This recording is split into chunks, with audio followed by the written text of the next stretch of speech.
Minamadali na ng pamahalang panlalawigan ng Sultan Kudarat ang paggawa ng isang Olympic-sized swimming pool.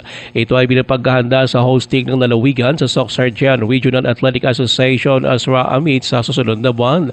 Ayon kay Governor Dato Pac sa Alibang Udadato, ang swimming pool ay magkakaroon ng warm-up pool, dressing rooms at shower areas.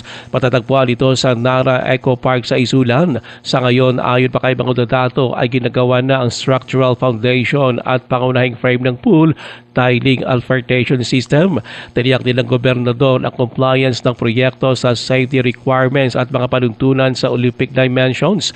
Ayon pa kay Udadato, ang makabagong pasalidad na ito ay hindi lamang magsisilbi para sa SRA 2026.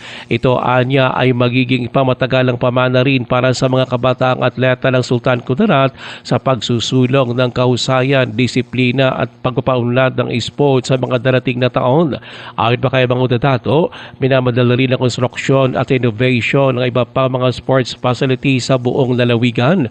Ito ay upang matiyak ang maayos, organisado at komportabling hosting ng lahat na sports events sa Sura Amit.